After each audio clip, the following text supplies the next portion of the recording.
எங்களால் எங்கள் வயிற்றில் பிறந்து போகிற இந்த பிள்ளைங்கள நான் தொலைச்சது மாதிரி ஒரு நினைக்கிறோம். அந்த குழந்தை கனவுல கூட அவனுக்கு கொடுக்குற தண்டனையை கனவுல கூட இன்னும் தொடணும்னு நினைக்கவே கூடாது. அவன்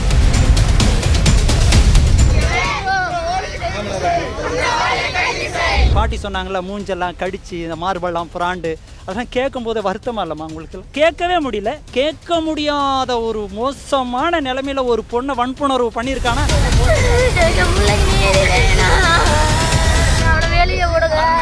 இது தொடர்கதையாக தானே இருக்குது. உடனே அவனுக்கு தண்டனை அறிவிச்சிருக்கணும்ல. இவன் தான் குற்றவாளின்னு தெரியுது. இதில் இன்னும் என்ன காலதாமதம்? உடனே அவனுக்கு தண்டனை கொடுத்தா தானே இன்னொருத்தனுக்கு பயம் இருக்குமா? இந்த தண்டனை வந்து எல்லாருக்கும் ஒரு எடுத்துக்காட்டாக இருக்கணும். எதிர்பார்த்துட்ருக்கோம். இது ஒன்று தான் எங்கள் எதிர்பார்ப்பே. இந்த ஆட்சியில் வந்து அண்ணா வந்து என்ன பண்ணுறாங்க, இந்த ஒரு எதிர்பார்ப்போடு இருக்கோம். இந்த 5-6 நாளையிலையும் சட்ட வரைமுறைகள் மாற்ற முடியலன்னா இவன் தான் குற்றவாளிங்கிறத அவனே ஒத்துக்கிட்ட பின்னாடியும் இன்னும் என்னதுக்கு அவனுக்கு தண்டனை தாமதங்கிறோம். சட்ட வரைமுறைகள்லாம் ஓகே தான், அதுக்கு தான் மாற்று அரசியலை மக்கள் தேர்ந்தெடுத்திருக்கிறாங்க. பாலியல் வன்கொடுமை செஞ்ச நாய்க்கு உடனடியாக மரணம் தண்டனை கொடுத்திருந்தா அடுத்த குழந்தை மாதிரி பாதிக்கப்படாது. என்ன தண்டனை கொடுப்பாங்கன்னு தான் எதிர்பார்த்துட்ருக்கோம். எல்லா மக்களும், எல்லா லேடிஸும் அதுதான் ஆவலாக இருக்கும். இந்த கவர்மெண்ட்டுக்காக எதிர்பார்த்துட்ருக்குறோம். இந்த தண்டனை வந்து எல்லாருக்கும் ஒரு எடுத்துக்காட்டாக இருக்கணும். இன்னொரு நாளைக்கு இந்த மாதிரி ஒரு கொடுமை நடக்கக்கூடாது. எதிர்பார்த்துட்ருக்கோம். இது ஒன்று தான் எங்கள் எதிர்பார்ப்பே.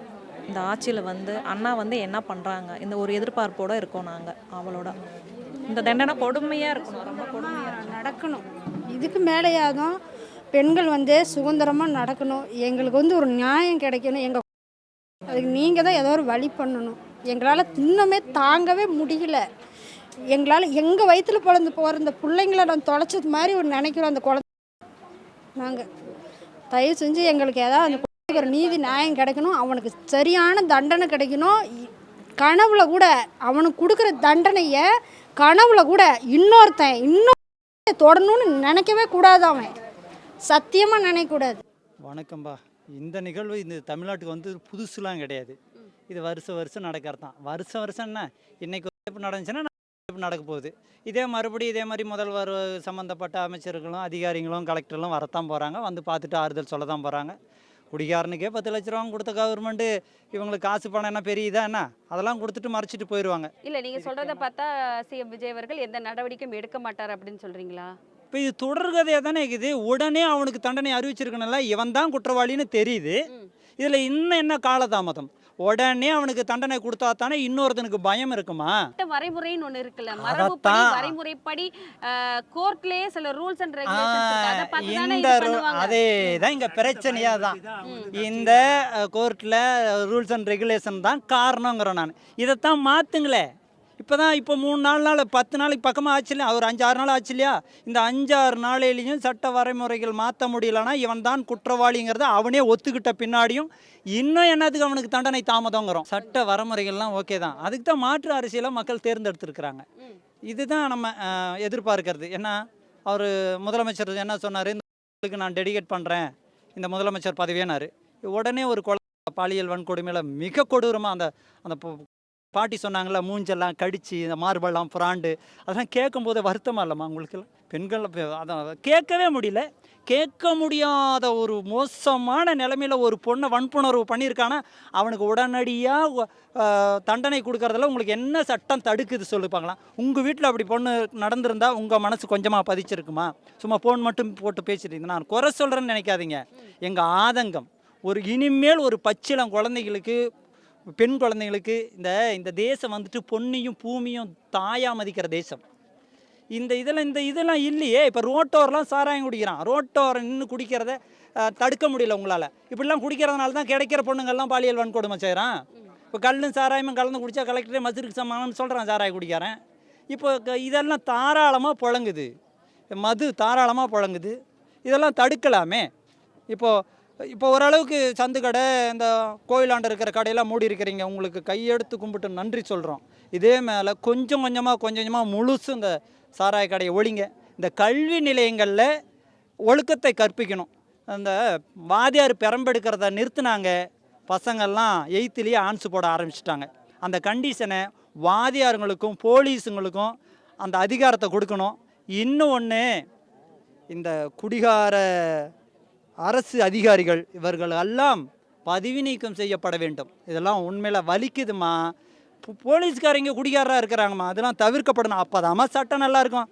இப்போ குறிப்பாக சொல்கிறது நான் சொல்கிறது என்னன்னா, பாலியல் வன்கொடுமை செஞ்ச நாய்க்கு உடனடியாக மரணம் தண்டனை கொடுத்துருந்தா அடுத்த குழந்தை மாதிரி பாதிக்கப்படாது. சும்மா சட்டம் ஓட்டம் இருக்குது, சட்டனுடைய வரைமுறைப்படி தான் நம்ம இல்ல சிஎம் நடத்துவோம். அவர்கள் உடனடியாகவே அறிக்கை விட்டிருக்காரு, கண்டிப்பாக நீங்க எதிர்பார்க்கக்கூடிய தண்டனை கொடுக்கப்படும் அப்படிங்கிற ஒரு விஷயம் சொல்லியிருக்காரு. அது உங்களுக்கு அதை நீங்க பார்க்கலையா? அப்படிங்கிற ஒரு விஷயத்த முன் வச்சிருக்காரு. நீங்க என்ன எதிர்பார்க்குறீங்களோ அதை நான் பண்ணுவேன், அதை கண்டிப்பா பண்ணுவேன், இந்த பொண்ணுக்கு கரெக்டான இந்த குழந்தைக்கு, அதாவது குழந்தைக்கு நீதி கிடைக்கும்படியான தண்டனை வாங்கி கொடுப்பேன் அப்படிங்கிறத சொல்லியிருக்காரு. அம்மா இது எல்லாரும் வருஷம் பூரா சொல்கிறாங்கம்மா. இது நாங்கள் பாமர மக்கள். அவர் அடுத்த நிகழ்வுகளை என்ன சட்ட வரைமுறை எடுத்திருக்கிறாரு தெரியல. ஆனால் தண்டனை இப்போயே நடந்திருந்தா தானே அது அடுத்த விசாரணைன்னு ஒன்று இருக்குல்ல, எல்லா விசாரணைகளும் விசாரிச்சுட்டு கண்டிப்பா என்ன பண்ணணுமோ அதை. இந்த விசாரணை இதே தான் அந்த சட்டத்தில் இருக்கிற பெரும் பாடே.